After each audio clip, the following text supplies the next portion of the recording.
Reddit pregunta: ¿qué pequeña red flag te indica que alguien es una mala persona? ¿Cómo hablan de las personas que están sin hogar, de quienes tienen problemas con la sustancia o de quienes han pasado por prisión? Dice mucho de ellas. Cuando alguien intenta hacer un único juicio sobre una categoría completa de personas, casi siempre está simplificando demasiado la realidad. Vivo en una de las ciudades más grandes del país, con altos niveles de delincuencia y muchos ejemplos de ese tipo de gente, y estos debates terminan siendo agotadores y poco útiles. Las personas sin hogar necesitan ser reconocidas como individuos. Sin apoyo es muy difícil que puedan salir de su situación, y no existe una única solución que funcione para todos los casos. Al mismo tiempo, también es cierto que pueden surgir preocupaciones reales de seguridad para quienes viven en espacios compartidos. Situaciones similares pueden plantearse con los grupos que mencioné. Un punto no tiene que ser falso para que el otro sea verdadero. Ambas cosas pueden coexistir, pero se pierde demasiado tiempo intentando desacreditar al otro en lugar de generar cambios reales. Muchas veces, las discusiones se convierten en intentos de minimizar al otro para sentirse mejor, en lugar de buscar soluciones concretas. Se invierte demasiado esfuerzo en atacar opiniones contrarias, cuando sería más útil enfocarse en proponer ideas realistas y aplicables para mejorar las cosas. En lo personal, no tengo un problema con las personas sin hogar o con quienes han estado en prisión. Sin embargo, me cuesta entender a quienes atraviesan problemas de consumo. Desde mi perspectiva, siento que en algunos casos hubo decisiones que llevaron a esa situación. A veces siento que reciben ciertos apoyos, mientras que otras personas, como mi propio hijo que necesita un EpiPen y otros tratamientos, requieren un gran esfuerzo económico de nuestra parte. Esa comparación puede generar frustración. También quiero agregar una experiencia personal. Mi hermano fue adicto al ajero durante 15 años. En esa época, cuando yo estaba en la preparatoria, llegó a entrar a nuestra casa para llevarse cosas y conseguir dinero para su consumo. Fue una etapa muy dura para mí como adolescente. Por eso entiendo que no siempre es fácil sentir empatía en todos los casos. Hoy en día siento que tengo más control sobre mi entorno, y eso influye en cómo me relaciono con estas situaciones. Creo que sí deberíamos tener cierto nivel de empatía hacia todas las personas, pero eso no significa que deba extenderse sin límite ni cuestionamientos. La adicción y el paso por prisión suelen estar ligados a decisiones, y muchas de ellas son equivocadas. Por eso, mi empatía hacia esas situaciones tiene un límite. En el caso de las personas sin hogar, tal vez genera más comprensión porque no siempre se conocen las circunstancias que las llevaron allí. Aún así, eso no implica que pueda ayudar económicamente cada que me lo pidan. Recuerdo una conversación con mi ex jefa, quien hablaba de las personas sin hogar en nuestro pueblo y decía que deberían simplemente trasladarlas a otro lugar. Incluso llegó a sugerir que las enviaran a una isla para que se arreglaran entre ellas. Le comenté que esa idea me parecía deshumanizante. Aún así, su esposo reaccionó con desagrado hacia mí, como si mi comentario fuera peor de lo que había propuesto. Decir cosas con calma y mentir sobre algo. Yo hago esto, pero no más como broma. Y les digo que estoy bromeando inmediatamente después de decirles. Si mienten tranquilamente, pero te lo dicen enseguida, después de ver eso no le veo problema, porque es como si no dijeran nada en mi libro. La gente puede mentir igual de fácil, no más así, con algo importante también, así que en realidad no tiene nada que ver con qué tan confiables son, a menos que no le cuenten la respuesta por voluntad propia justo después. Si mis perros se alejan de alguien, solía pensar que era una señal de alerta enorme. Casi todos los perros que me ven se me acercan felices, como si vinieran a saludarme, incluso cuando intento ignorarlos. Y no es que yo sea una persona especialmente buena, diría que soy bastante normal. Simplemente parecen llevarse bien conmigo. Siempre me ha parecido curioso que una especie pueda mostrar tanto cariño hacia cualquiera. Ojalá los gatos fueran así también. Antes realmente creía en esa idea, pero mis perritos, que ya fallecieron, adoraban a mi ex, que era una persona abusiva. Hacia el final de la relación, incluso llegó a lastimar a uno de ellos. Eso me hizo entender que, al igual que las personas, los perros pueden equivocarse. Además, he conocido casos en los que los perros reaccionan de forma distinta según a qué tipo de personas estén acostumbrados. Por ejemplo, pueden mostrarse inseguros con personas que se ven diferentes a lo que conocen, simplemente por falta de exposición. Por eso ya no confío en que su comportamiento sea una medida fiable de carácter de alguien. Mi perro, por ejemplo, parecía llevarse bien con varias personas que no eran precisamente buenas conmigo, pero luego reaccionó de forma negativa hacia un amigo que en realidad era una persona respetuosa y amable. Eso me hizo pensar que muchas veces los atribuimos a los perros una especie de capacidad especial para juzgar a las personas, cuando en realidad su comportamiento responde más a olores, experiencias previas y familiaridad. Por otro lado, mi mamá le tiene mucho miedo a los perros debido a una experiencia traumática en su infancia, cuando una manada la persiguió. Aún así, cuando sale a caminar, los perros suelen acercarse a ella, incluso le saltan encima. Es como si percibieran algo en su actitud, tal vez que, a pesar del miedo, no representa una amenaza. Probablemente solo están intentando interactuar de forma amistosa, aunque para ella no se sienta así. No limpian la caca de su perro en lugares públicos. Pero a los caballos se les da el pase. Nunca entendí eso.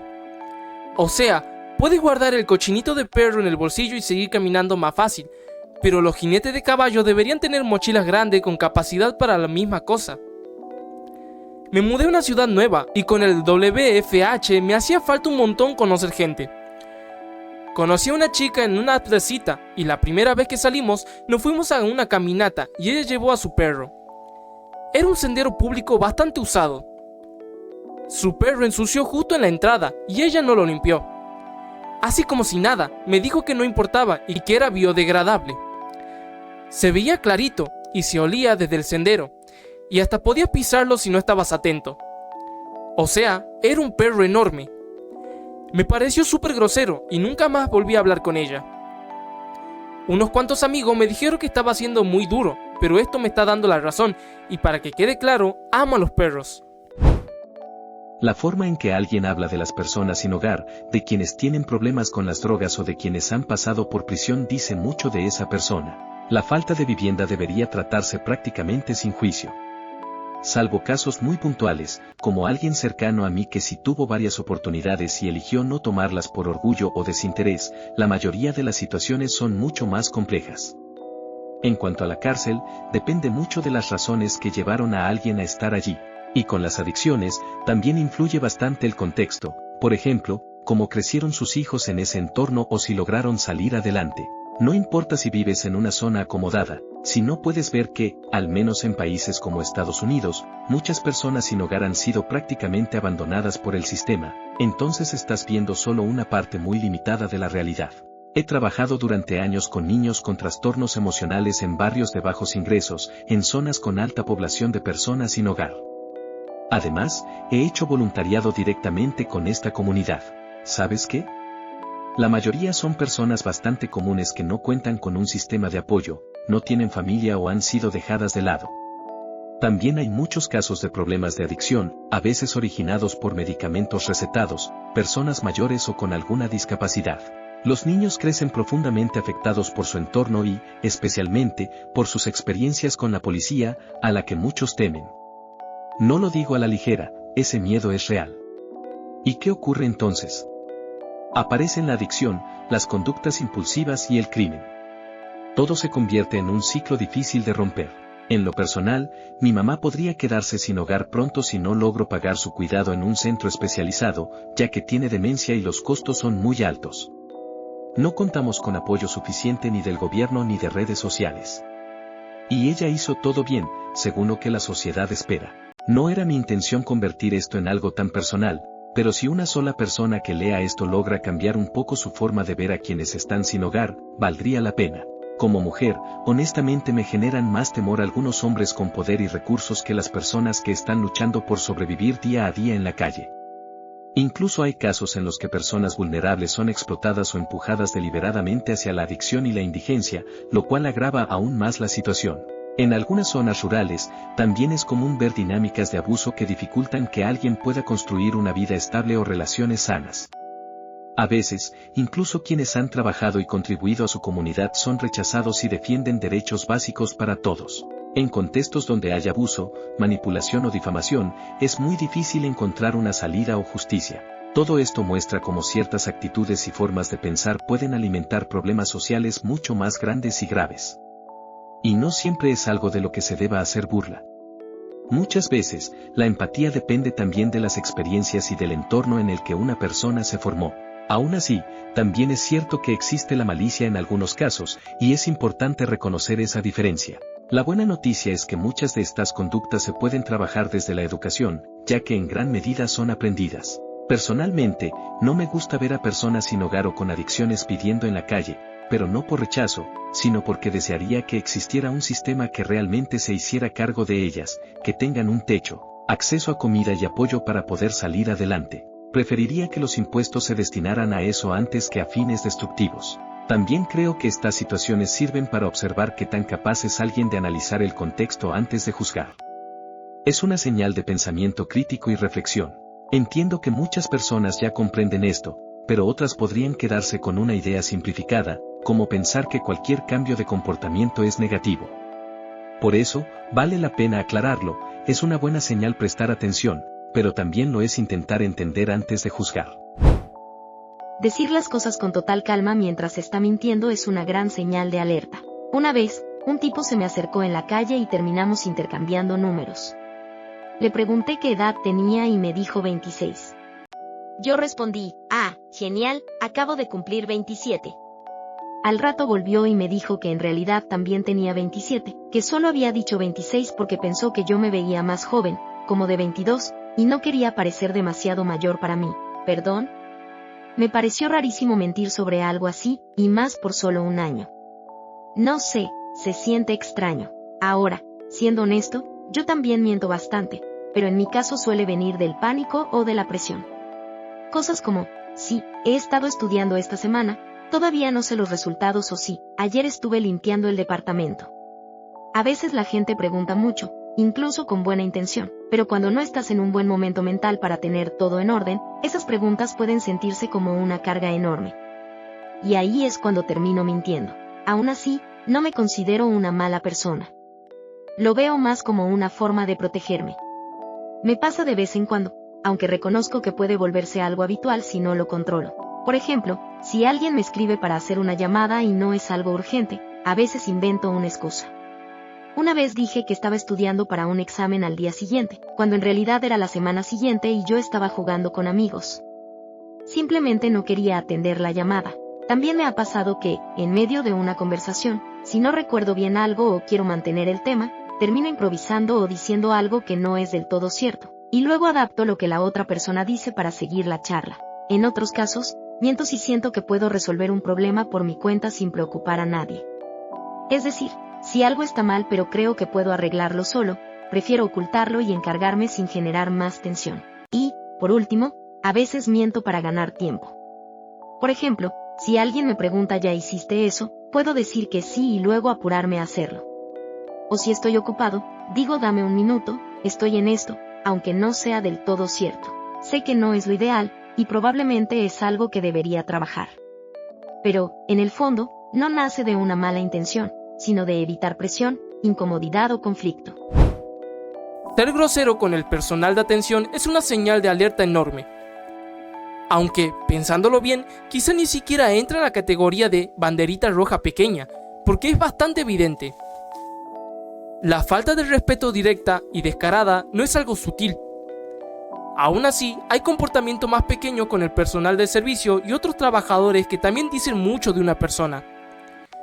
Por ejemplo, dejar un desastre en la mesa y decir cosas como «para eso le pagan». Esto se nota aún más en lugares de comida rápida. Otro caso es no devolver el carrito al lugar correspondiente en el supermercado. En el fondo, este tipo de actitudes reflejan una tendencia a ignorar o minimizar a quienes están prestando un servicio. Si alguien está atendiendo, lo mínimo es reconocerlo, un contacto visual, cuando sea posible, y un gracias.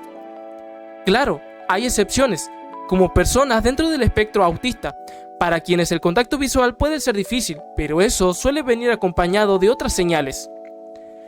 Recuerdo haber conocido a alguien que incluso había trabajado como mesera y aún así trataba muy mal al personal de atención. Con el tiempo quedó claro que era una persona bastante egoísta.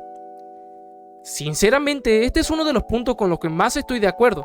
Si alguien trata mal a quienes considera por debajo, dice todo lo que necesitas saber. Lo mismo aplica para quienes desprecian otro trabajo como lo de limpieza. Si creen que es tan fácil o insignificante, podrían intentar hacerlo ellos mismos. Es, probablemente, lo más cercano que tengo a una línea roja personal. Egoísmo. Cuando solo les importa su propio tiempo, sus necesidades, sus sentimientos y sus ganas. No les importa cuánto te lastiman o te faltan el respeto, con tal de que al final consigan lo que quieran. Creo que esto cubre muchas de mis principales banderas rojas. Robarle a personas esa mentalidad de el que encuentra se lo queda, tirar basura, ignorar a la gente o tratarla como si no importara. Salí con una chica a la que su terapeuta le dijo que ser egoísta es de las mejores cosas que puede hacer. Dijo que es más importante el cuidarte a ti, aunque a veces tenga que lastimar a otro para ser feliz. Fue una relación súper corta. O sea, la forma en que alguien habla de los animales, incluso de manera casual, puede decir mucho. A veces yo mismo le digo cosas medio hirientes a mi perro, pero en tono de broma. Por ejemplo, si tenemos que dejarlo solo por unas horas, le digo: adiós, Franklin, nos vamos porque apestas y no nos caes bien. Me da un poco de risa porque, a diferencia de un bebé humano, sé que no va a entenderlo de forma ni le va a afectar. Pero hay una gran diferencia entre bromear y actuar sin consideración. Por ejemplo, mi hermano y su ahora esposa dejaron afuera un gato que era de interior, uno que él había tenido con su exnovia. Ella no quería tener cerca nada que le recordara su relación pasada, y aunque mi mamá ofreció que el gato se quedara dentro con ella, igual decidieron dejarlo afuera. Para mí, eso fue suficiente para hacerme una idea de cómo es ella. Y, sinceramente, también me decepcionó que mi hermano estuviera de acuerdo con algo así. Estaba en un supermercado para agarrar el almuerzo con mi jefe justo después de que hacía poco había empezado un trabajo nuevo. Agarré un carrito de compra que estaba abandonado en el estacionamiento y me lo llevé de regreso a la tienda. Dije: siempre trato de regresar los carritos.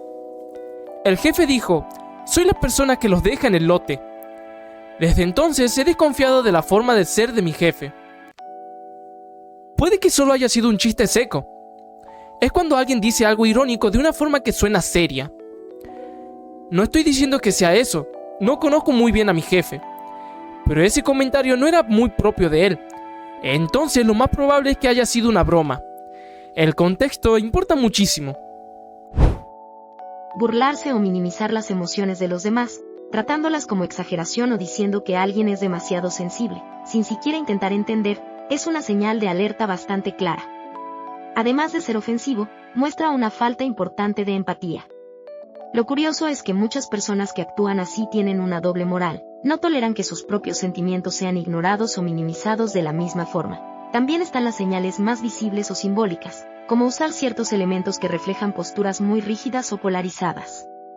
Más allá de lo político en sí, lo que puede resultar preocupante es cuando alguien adopta una identidad sin espacio para cuestionarse o reflexionar. Otra señal importante es hablar mal de alguien a sus espaldas y luego ser excesivamente amable con esa misma persona en su cara. He visto esto muy de cerca, personas que critican constantemente a los demás cuando no están presentes, pero que actúan como si nada cuando los tienen enfrente. Lo más llamativo es que, dentro de esos grupos, muchos creen que están exentos, como si no fueran también objeto de esas críticas. Piensan: sí, hablan de otros, pero de mí no. Sin embargo, el patrón suele repetirse con todos. Esto también se refleja en cómo tratan a las personas más cercanas. Cuando alguien habla de forma despectiva incluso con su propia familia, es difícil pensar que actuará diferente con el resto.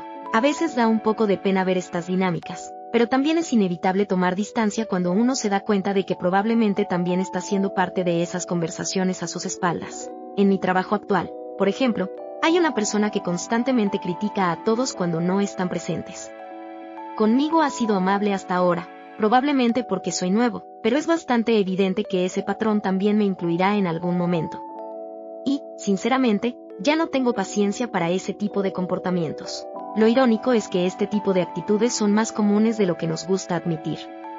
Muchas personas señalan este comportamiento en otros, pero no siempre reconocen cuando lo hacen ellas mismas. Quejarse de alguien, al mismo tiempo, mantener una actitud educada frente a esa persona es algo bastante habitual. La diferencia está en la intención, la frecuencia y el respeto con el que se hace. Alguien que tira basura por la ventana del auto es, para mí, una señal de alerta inmediata. En general, las personas que tiran basura sin preocuparse, especialmente cuando tienen un bote justo enfrente, muestran una falta de consideración bastante clara hacia los demás y hacia el entorno. Lo mismo aplica para quienes podrían reciclar fácilmente y no lo hacen. No es solo una cuestión ambiental, sino de responsabilidad básica y de respeto por el espacio compartido. Otra señal común es la gente que siempre encuentra la forma de llevar la conversación hacia sí misma, sin importar el tema, la situación o quien esté hablando. Puede ser agotador interactuar con alguien así, porque da la sensación de que no están realmente escuchando, sino esperando su turno para hablar. Ahora bien, aunque este comportamiento puede resultar molesto, también creo que en algunos casos es un intento torpe de empatizar o de conectar.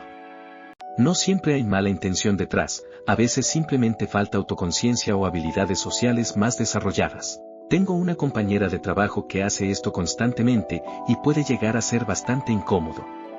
Se nota aún más cuando lo hace frente a nuestros jefes, la incomodidad en el ambiente es evidente, como si nadie supiera bien cómo reaccionar. A veces parece que no se da cuenta de lo que está haciendo, y otras veces da la impresión de que simplemente no le importa. Honestamente, no sé cuál de las dos opciones es peor. A pesar de eso, creo que es una buena persona en términos generales. Por eso, siento que la diferencia clave está en la intención y en la capacidad de ajustar el comportamiento. No es lo mismo alguien que intenta conectar, aunque lo haga de manera imperfecta, que alguien que solo quiere hablar de sí mismo sin mostrar interés genuino por los demás. De hecho, creo que aquí hay dos tipos bastante distintos de personas. Por un lado, están quienes son empáticos, que sí se preocupan por los demás y hacen preguntas, pero que a veces recurren a sus propias experiencias para relacionarse. Aunque puede ser un poco molesto en ciertos momentos, en el fondo hay una intención de conexión. Por otro lado, están quienes realmente no logran salir de sí mismos y parecen incapaces de interesarse por otras perspectivas. Con estas personas, la conversación se vuelve unilateral y desgastante. Es difícil explicarlo con total precisión, pero en mi mente la diferencia es clara. Un tipo de persona puede ser un poco torpe socialmente, mientras que el otro puede resultar profundamente ensimismado, agotador e incluso dominante en la conversación, como si solo su experiencia tuviera valor.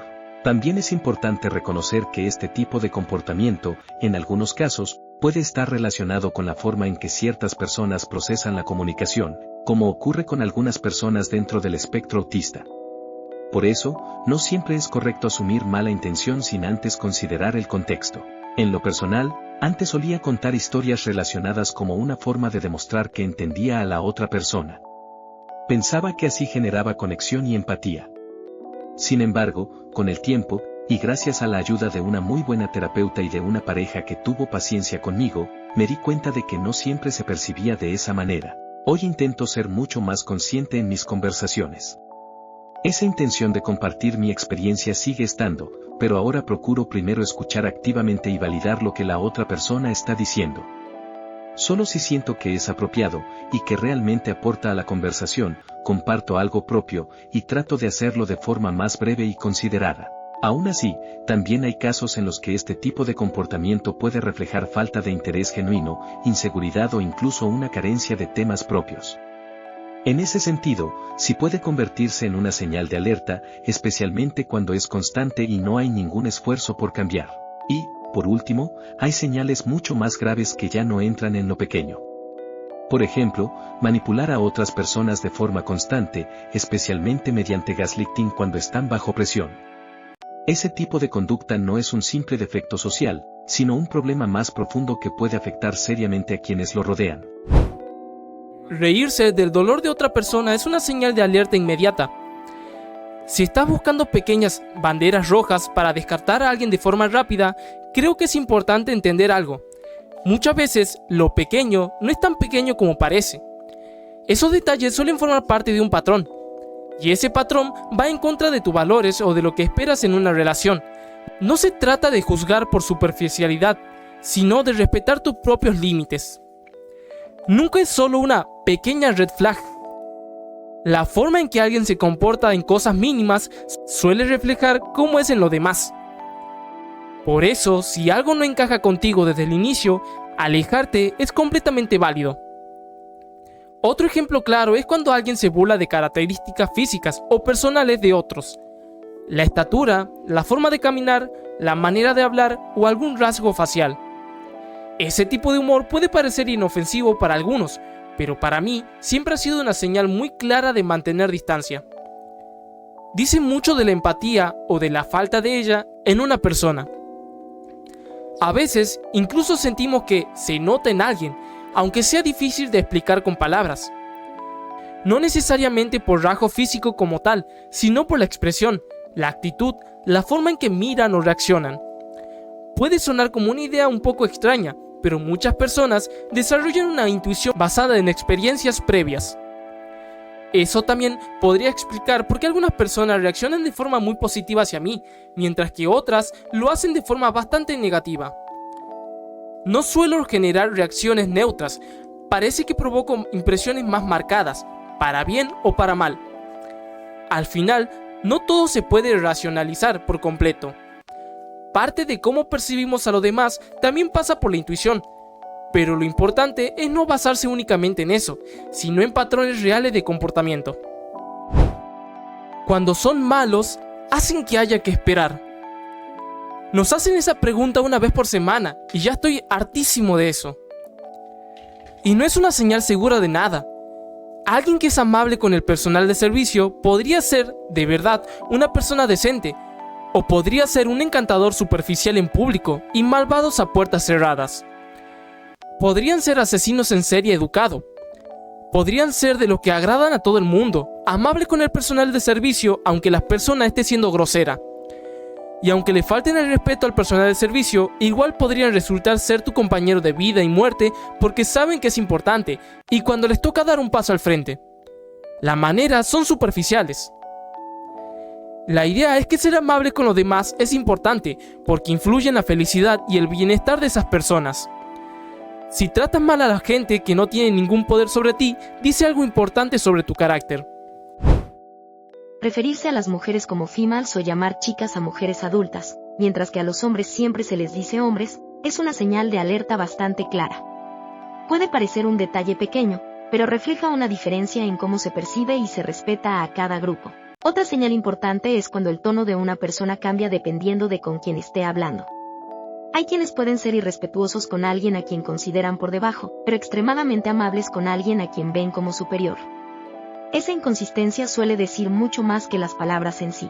También existe el caso contrario, que me parece igual de llamativo, personas que son muy amables con extraños, como el personal de atención o de limpieza, pero que tratan mal a quienes tienen cerca. He conocido a alguien así, cuanto más quería a una persona, peor la trataba, con una actitud cortante y dura, algo que parecía venir de dinámicas familiares aprendidas. Todo esto me hace pensar que, en el fondo, no somos tan diferentes entre nosotros. Por eso, cuando alguien actúa como si estuviera por encima de los demás, no me sorprende que en algún momento la vida le haga bajar de ese pedestal. Y cuando pasa, es difícil no verlo como una especie de justicia natural. Al final, la vida puede cambiar para cualquiera de formas inesperadas, hoy por ti, mañana por mí. Pero seguimos siendo humanos todos los días. En uno de mis trabajos anteriores, por ejemplo, había un gerente intermedio que exageraba muchísimo su actitud frente a los superiores. Cada vez que el jefe del departamento aparecía, cambiaba completamente su tono, se volvía excesivamente amable, casi forzado, interrumpía a los demás para responder primero y asegurarse de quedar bien. Era tan evidente que terminaba siendo incómodo. Nadie lo apreciaba realmente, ni siquiera el propio jefe. Ahora, también hay que reconocer que no todo cambio de tono es negativo. Por ejemplo, usar una voz de atención al cliente con clientes o en situaciones formales es bastante normal, y luego volver a un tono más casual con otras personas. Muchas veces es algo automático, una forma de adaptarse al contexto o al estilo de comunicación del otro. De hecho, ajustar el registro según la situación puede ser una habilidad social útil. La diferencia está en la intención y en la coherencia. No es lo mismo adaptarse por educación o contexto, que cambiar de forma exagerada para agradar o para tratar a unos con respeto y a otros no. Así que sí, en cierto modo eso que mencionas sería una excepción. No todo cambio de tono es una señal de alerta. Depende mucho de cómo, cuándo y por qué ocurre.